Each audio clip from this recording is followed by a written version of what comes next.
सत्यनारायण भगवान की कथा। सत्यनारायण भगवान की कथा लोक में प्रचलित है। हिंदू धर्म अवलंबियों के बीच सबसे प्रतिष्ठित व्रत कथा के रूप में भगवान विष्णु के सत्य स्वरूप की सत्यनारायण व्रत कथा है। कुछ लोग मनौती पूरी होने पर, कुछ अन्य नियमित रूप से इस कथा का आयोजन करते हैं। सत्यनारायण व्रत कथा के दो भाग हैं, व्रत पूजा एवं कथा। सत्यनारायण व्रत कथा स्कंद पुराण के रेवा खंड से संकलित की गई है। सत्य को नारायण यानी कि विष्णु जी के रूप में पूजना ही सत्यनारायण भगवान की पूजा है।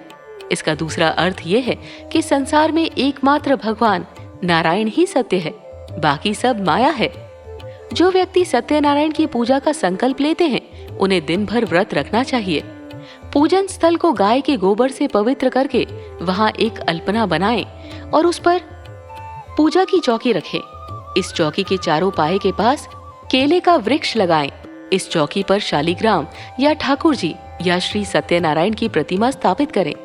पूजा करते समय सबसे पहले गणपति की पूजा करें, फिर इंद्रादि 10 दिक्पाल की और क्रमशः पंच लोकपाल सीता सहित राम, लक्ष्मण की, राधा कृष्ण की। इनकी पूजा के पश्चात ठाकुर जी व सत्यनारायण की पूजा करें। इसके बाद लक्ष्मी माता की और अंत में महादेव और ब्रह्मा जी की पूजा करें। पूजा के बाद सभी देवों की आरती करें और चरणामृत लेकर प्रसाद वितरण करें। कथा प्रथम अध्याय। सत्यनारायण व्रत कथा का पूरा संदर्भ ये है कि पुरा काल में शौनकादि ऋषि नैमिषारण्य स्थित महर्षि सूत के आश्रम पर पहुंचे। ऋषिगण महर्षि सूत से प्रश्न करते हैं कि लौकिक कष्ट मुक्ति, सांसारिक सुख समृद्धि एवं पारलौकिक लक्ष्य की सिद्धि के लिए सरल उपाय क्या है।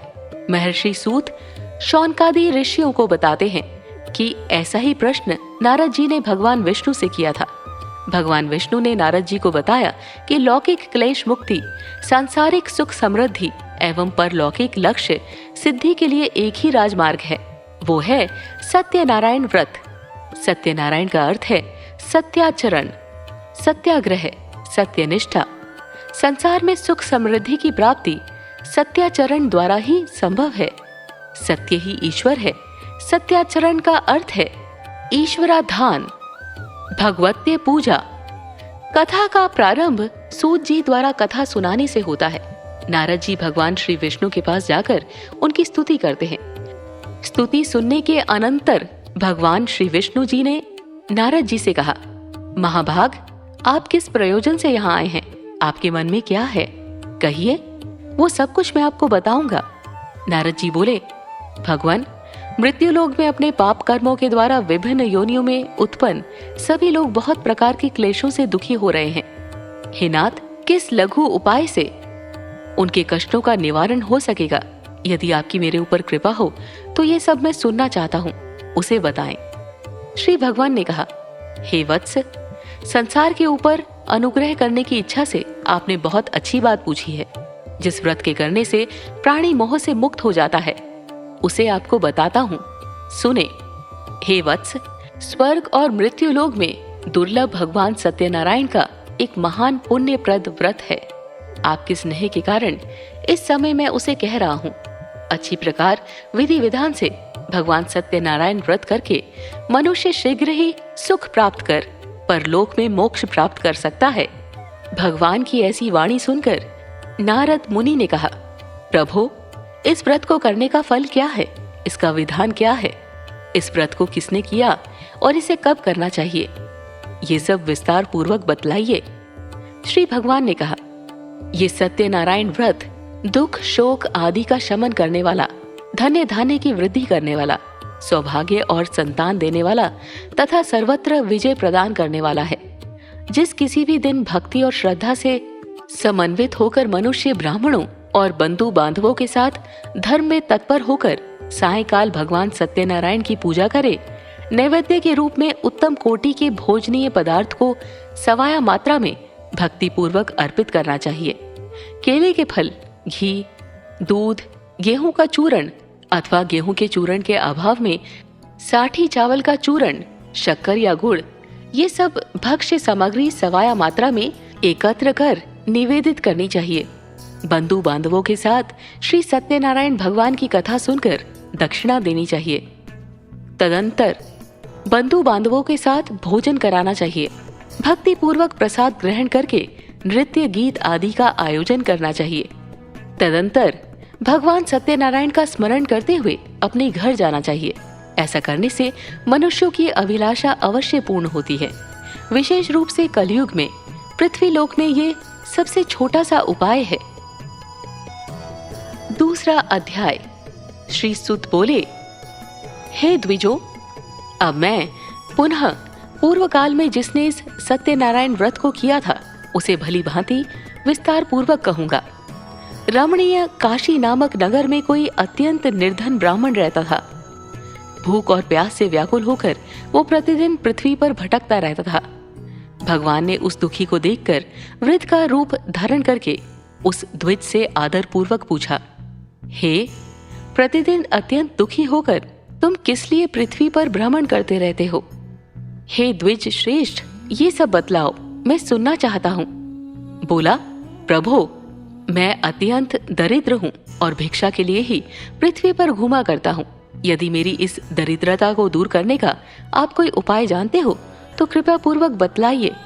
वृद्ध बोला, हे देव, सत्यनारायण भगवान विष्णु अभीष्ट फल को देने वाले हैं। हे विप्र, तुम उनका उत्तम व्रत करो, जिसे करने से मनुष्य सभी दुखों से मुक्त हो जाता है। व्रत के विधान को भी यत्न पूर्वक कहकर वृद्ध रूपधारी भगवान विष्णु वहीं पर अंतर्ध्यान हो गए। वृद्ध ने जैसा कहा है उस व्रत को अच्छी प्रकार से वैसा ही करूंगा। ये सोचते हुए उसको रात में नींद नहीं आई। अगले दिन प्रातः काल उठकर सत्यनारायण का व्रत करूंगा ऐसा संकल्प करके वो भिक्षा के लिए चल पड़ा। उस दिन भिक्षा में बहुत सा धन प्राप्त हुआ। उसी धन से उसने बंधु बांधवों के साथ भगवान सत्यनारायण का व्रत किया। इस व्रत के प्रभाव से वो श्रेष्ठ सभी दुखों से मुक्त होकर समस्त संपत्तियों से संपन्न हो गया। उस दिन से लेकर प्रत्येक महीने उसने ये व्रत किया। इस प्रकार भगवान सत्यनारायण के इस व्रत को करके वो श्रेष्ठ सभी पापों से मुक्त हो गया और उसने दुर्लभ मोक्ष पद को प्राप्त किया। हे विप्र, पृथ्वी पर जब भी कोई मनुष्य श्री सत्यनारायण का व्रत करेगा उसी समय उसके समस्त दुख नष्ट हो जाएंगे। इस प्रकार भगवान नारायण ने महात्मा नारद जी से जो कुछ कहा मैंने वो सब आप लोगों से कह दिया। आगे अब और क्या कहूँ? हे मुने, इस पृथ्वी पर उससे सुने हुए इस व्रत को किसने किया? हम वो सब सुनना चाहते हैं। उस व्रत पर हमारी श्रद्धा हो रही है। श्री सुत जी बोले, मुनियों, पृथ्वी पर जिसने ये व्रत किया उसे आप लोग सुने। एक बार वो द्विज श्रेष्ठ अपनी धन संपत्ति के अनुसार बंधु बांधवों तथा परिवारजनों के साथ व्रत करने के लिए उद्यत हुआ। इसी बीच एक लकड़हारा वहां आया और लकड़ी बाहर रखकर उस ब्राह्मण के घर गया। प्यास से व्याकुल वो उसको व्रत करता हुआ देख प्रणाम करके उससे बोला, प्रभु, आप ये क्या कर रहे हैं? इसके कारण से किस फल की प्राप्ति होती है? विस्तार पूर्वक मुझसे कहिए। विप्र ने कहा, ये सत्यनारायण का व्रत है जो सभी मनोरथों को प्रदान करने वाला है। उसी के प्रभाव से मुझे ये सब महान धन धान्य आदि प्राप्त हुआ है। जल पीकर तथा प्रसाद ग्रहण करके वो नगर चला गया। सत्यनारायण देव के लिए मन से ऐसा सोचने लगा कि आज लकड़ी बेचने से जो धन प्राप्त होगा उसी धन से भगवान सत्यनारायण का श्रेष्ठ व्रत करूंगा। इस प्रकार मन से चिंतन करता हुआ लकड़ी को मस्तक पर रखकर उस सुंदर नगर में गया जहां धन संपन्न लोग रहते थे। उस दिन उसने लकड़ी का दुगना मूल्य प्राप्त किया। इसके बाद प्रसन्न हृदय होकर वो पके हुए केले का फल, शर्करा, घी, दूध और गेहूं का चूर्ण सवाया मात्रा में लेकर अपने घर आया। तत्पश्चात उसने अपने बांधवों को बुलाकर विधि विधान से भगवान श्री सत्यनारायण का व्रत किया। उस व्रत के प्रभाव से वो धन पुत्र से संपन्न हो गया और इस लोक में अनेक सुखों का उपभोग कर अंत में सत्यपुर अर्थात बैकुंठ लोक चला गया। तीसरा अध्याय। श्री सुत बोले, श्रेष्ठ मुनियों, अब मैं पुनः आगे की कथा कहूंगा, आप लोग सुने। प्राचीन काल में उल्कामुख नाम का एक राजा था। वो जितेंद्रिय, सत्यवादी तथा अत्यंत बुद्धिमान था। वो विद्वान राजा प्रतिदिन देवालय जाता और धन देकर संतुष्ट करता था। कमल के समान मुख वाली उसकी धर्मपत्नी शील, विनय एवं सौंदर्य आदि गुणों से संपन्न तथा पति परायणा थी। राजा एक दिन अपनी धर्मपत्नी के साथ भद्रशिला नदी के तट पर श्री सत्यनारायण का व्रत कर रहा था। उसी समय व्यापार के अनेक प्रकार की पुष्कल धनराशि से संपन्न एक साधु नाम का बनिया वहां आया। भद्रशिला नदी के तट पर नाव को स्थापित कर वो राजा के समीप गया और राजा को उस व्रत में दीक्षित देखकर विनय पूर्वक पूछने लगा। साधु ने कहा, राजन, आप भक्ति युक्त चित्त से ये क्या कर रहे हैं? कृपया ये सब बताइए, इस समय मैं सुनना चाहता हूँ। राजा बोले, हे साधु, पुत्र आदि की प्राप्ति की कामना से अपने बंधु बांधवों के साथ मैं अतुल तेज संपन्न भगवान विष्णु का व्रत एवं पूजन कर रहा हूँ। राजा की बात सुनकर साधु ने आदर पूर्वक कहा, राजन, इस विषय में आप मुझे सब कुछ विस्तार से बतलाइए। आपके कथन अनुसार मैं व्रत एवं पूजन करूंगा। मुझे भी संतति नहीं है, इससे अवश्य ही संतति प्राप्त होगी। ऐसा विचार कर वो व्यापार से निवृत्त हो आनंद पूर्वक अपने घर आया। उसने अपनी भार्या से संतति प्रदान करने वाले इस सत्य व्रत को विस्तार पूर्वक बताया तथा जब मुझे संतति प्राप्त होगी तब मैं इस व्रत को करूंगा। इस प्रकार उस साधु ने अपनी भार्या लीलावती से कहा। एक दिन उसकी लीलावती नाम की सती साध्वी भार्या पति के साथ आनंद चित्त से ऋतुकालीन धर्माचरण में प्रवृत्त हुई और भगवान श्री सत्यनारायण की कृपा से उसकी वो भार्या गर्भिणी हुई। 10वें महीने में उससे कन्या रत्न की उत्पत्ति हुई और वो शुक्ल पक्ष के चंद्रमा की भांति दिन प्रतिदिन बढ़ने लगी। उस कन्या का कलावती नाम रखा गया। इसके बाद एक दिन लीलावती ने अपने स्वामी से मधुर वाणी में कहा, आप पूर्व में संकल्पित श्री सत्यनारायण के व्रत को क्यों नहीं कर रहे हैं? साधु बोला, प्रिय, इसके विवाह के समय व्रत करूंगा। इस प्रकार अपनी पत्नी को भली भांति आश्वस्त कर वो व्यापार करने के लिए नगर की ओर चला गया। इधर कन्या कलावती पिता के घर में बढ़ने लगी। तदंतर धर्मज्ञ साधु ने नगर में सखियों के साथ क्रीड़ा करती हुई अपनी कन्या को विवाह योग्य देखकर आपस में मंत्रणा करके कन्या विवाह के लिए श्रेष्ठ वर का अन्वेषण करो, ऐसा दूत से कहकर शीघ्र ही उसे भेज दिया।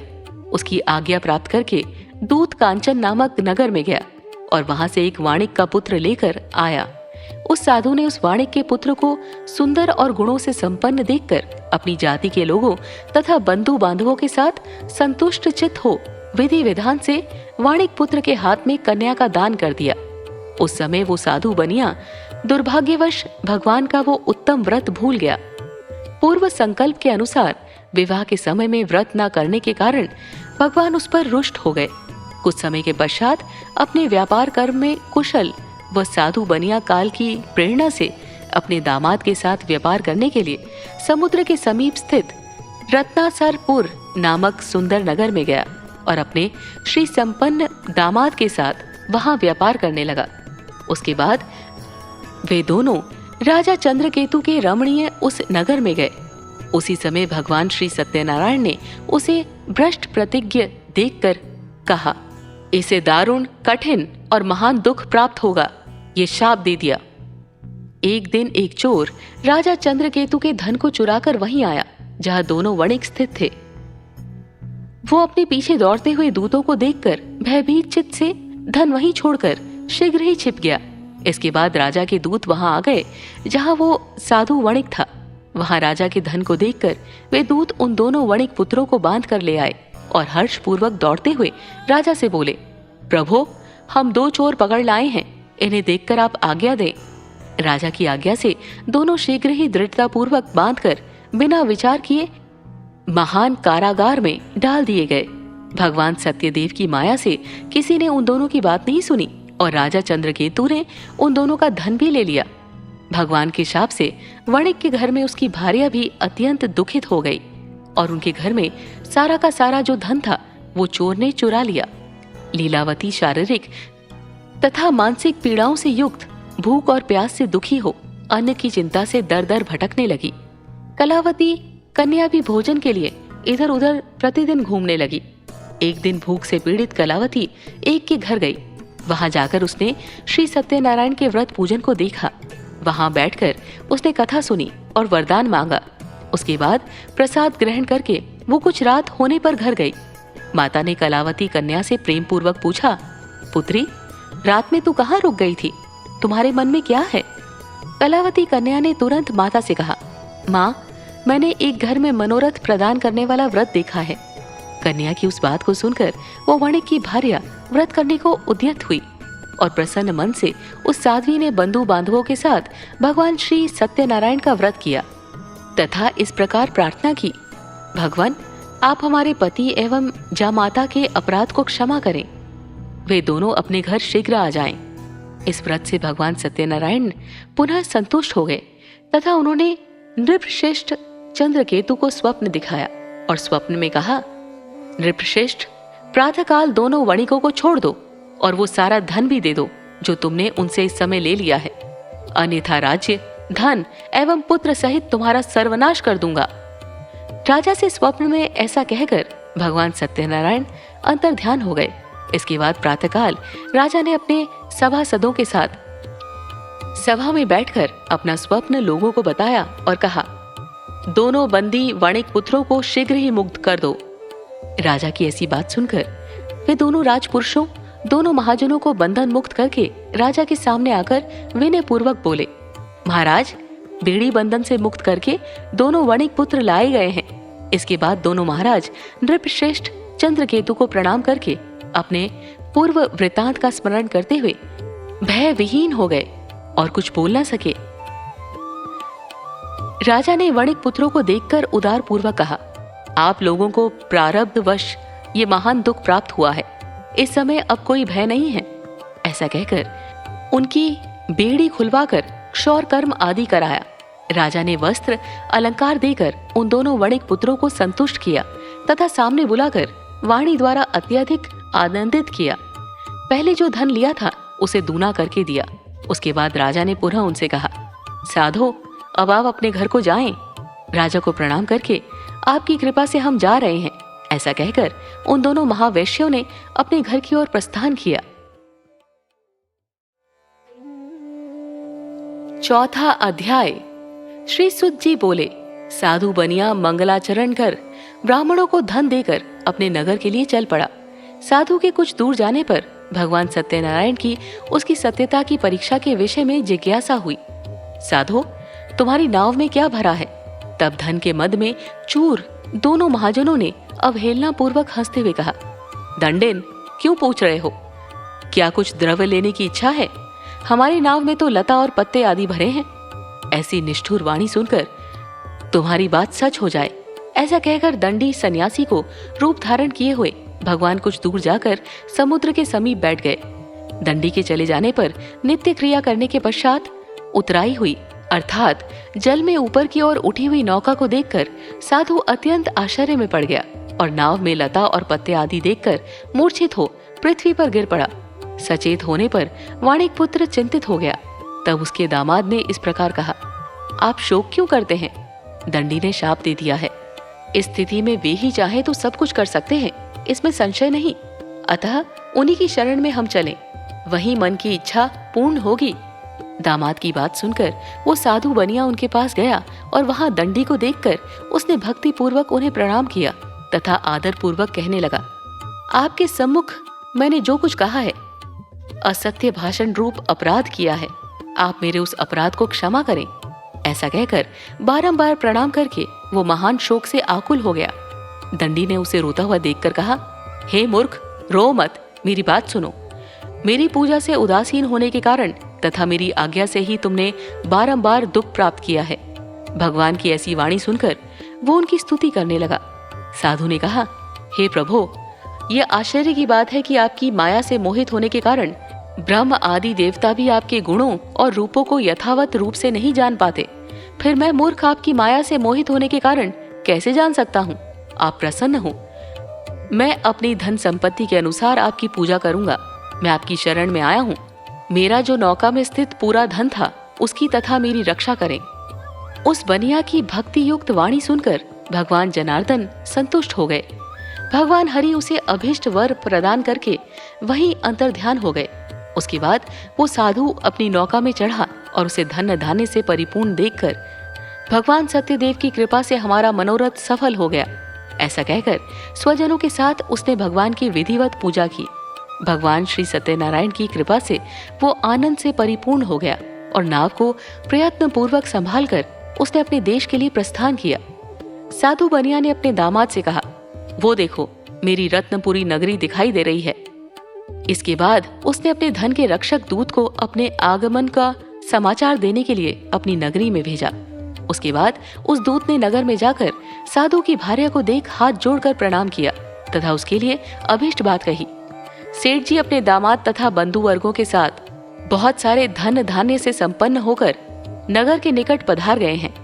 दूत के मुख से बात सुनकर वो महान आनंद से विहिल हो उठी और उस साध्वी ने श्री सत्यनारायण की पूजा करके अपनी पुत्री से कहा, मैं साधु के दर्शन के लिए जा रही हूँ, तुम शीघ्र करो। माता का ऐसा वचन सुनकर व्रत को समाप्त करके प्रसाद का परित्याग कर वो कलावती भी अपने पति का दर्शन करने के लिए चल पड़ी। इससे भगवान सत्यनारायण रुष्ट हो गए और उन्होंने उसके पति को तथा नौका को धन के साथ हरण करके जल में डुबो दिया। इसके बाद कलावती कन्या अपने पति को न देख महान शोक से रुदन करती हुई पृथ्वी पर गिर पड़ी। नाव का अदर्शन तथा कन्या को अत्यंत दुखी देख भयभीत मन से साधु बनिया ने सोचा, ये क्या आश्चर्य हो गया। नाव का संचालन करने वाले भी सभी चिंतित हो गए। तदंतर वो लीलावती भी कन्या को देखकर वेल हो गई और अत्यंत दुख से विलाप करती हुई अपने पति से इस प्रकार बोली, अभी अभी वो नौका के साथ कैसे अलक्षित हो गए। न जाने किस देवता की उपेक्षा से ये नौका हरण कर ली गई, अथवा श्री सत्यनारायण का महात्म्य कौन जान सकता है।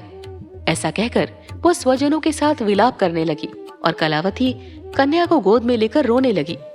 कलावती कन्या भी अपने पति के नष्ट हो जाने पर दुखी हो गई और पति की पादुका लेकर उनका अनुगमन करने के लिए उसके मन में निश्चय किया। कन्या के इस प्रकार के आचरण को देख भार्या सहित वो धर्मज्ञ साधु बनिया अत्यंत शोक संतप्त हो गया और सोचने लगा, या तो भगवान सत्यनारायण ने ये अपहरण किया है अथवा हम सभी भगवान सत्यदेव की माया से मोहित हो गए हैं। अपनी धन शक्ति के अनुसार मैं भगवान श्री सत्यनारायण की पूजा करूंगा। सभी को बुलाकर इस प्रकार कहकर उसने अपने मन की इच्छा प्रकट की और बारंबार भगवान सत्यदेव को दंडवत प्रणाम किया। इससे दीनों के परिपालक भगवान सत्यदेव प्रसन्न हो गए। भक्त वत्सल भगवान ने कृपा पूर्वक कहा, तुम्हारी कन्या प्रसाद छोड़कर अपने पति को देखने चली आई है। निश्चय ही इसी कारण उसका पति अदृश्य हो गया है। यदि घर जाकर प्रसाद ग्रहण करके वो पुनः आए तो हे साधु बनिया, तुम्हारी पुत्री पति को प्राप्त करेगी, इसमें संशय नहीं। कन्या कलावती भी आकाश मंडल से ऐसी वाणी सुनकर शीघ्र ही घर गई और उसने प्रसाद ग्रहण किया।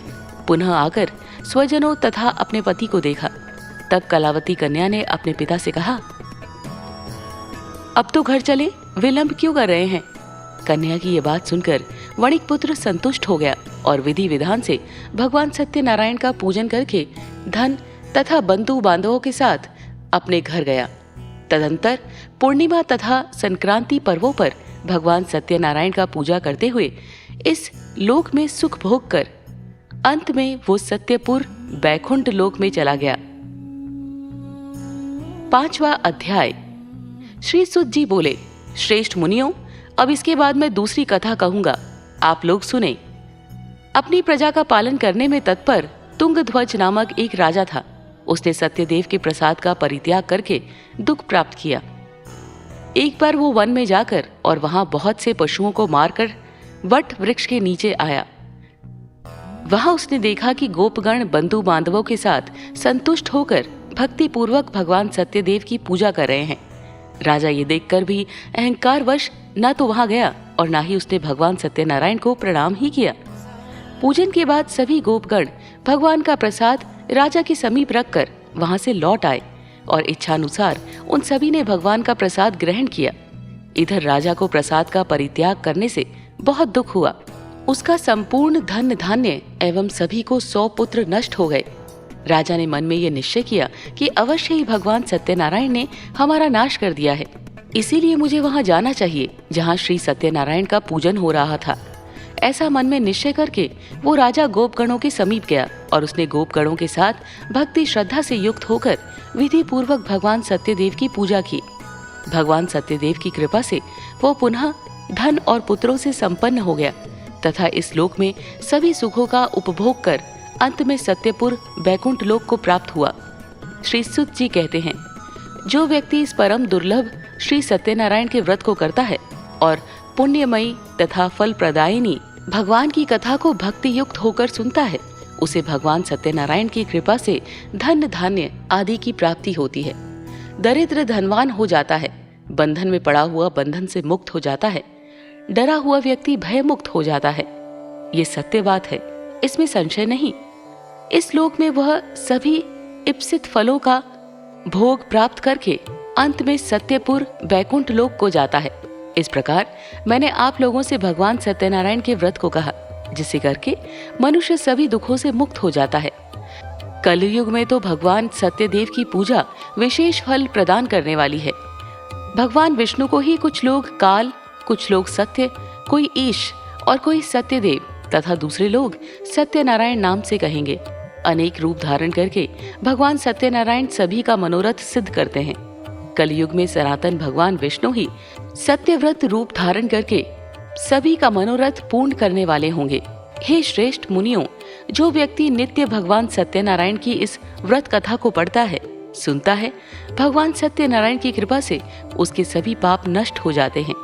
हे मुनीश्वरों, पूर्व काल में जिन लोगों ने भगवान सत्यनारायण का व्रत किया था, उसके अगले जन्म का वृतांत कहता हूँ, आप लोग सुने।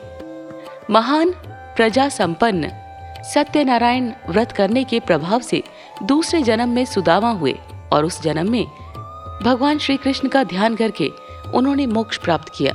लकड़हारा भील गोहों का राजा हुआ और अगले जन्म में उसने भगवान श्री राम की सेवा करके मोक्ष प्राप्त किया। महाराज उल्का मुख दूसरे जन्म में राजा दशरथ हुए, जिन्होंने श्री रंगनाथ जी की पूजा करके अंत में वैकुंठ प्राप्त किया। इसी प्रकार धार्मिक और सत्यव्रती साधु पिछले जन्म के सत्यव्रत के प्रभाव से दूसरे जन्म में मोरध्वज नामक राजा हुआ। उसने आरे से चीरकर अपने पुत्र की आधी देह भगवान विष्णु को अर्पित करके मोक्ष प्राप्त किया। महाराजा तुंगध्वज जन्मांतर में स्वयंभुव मनु हुए और भगवत वत से संबंधी संपूर्ण कार्यों का अनुष्ठान करके वैकुंठ लोक को प्राप्त हुए।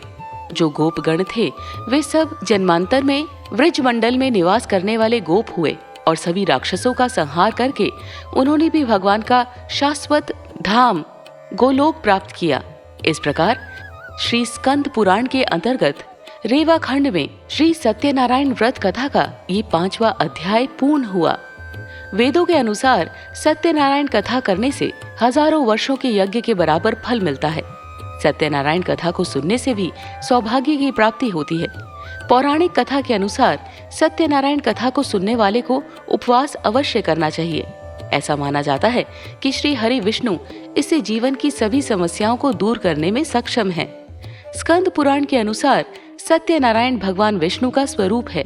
कहा जाता है कि ऐसी स्थिति में सत्यनारायण कथा सुनने और करने से भगवान विष्णु भक्त पर कृपा करते हैं। ऐसा कहा जाता है कि ये हर किसी के जीवन में खुशी और शांति लाते हैं।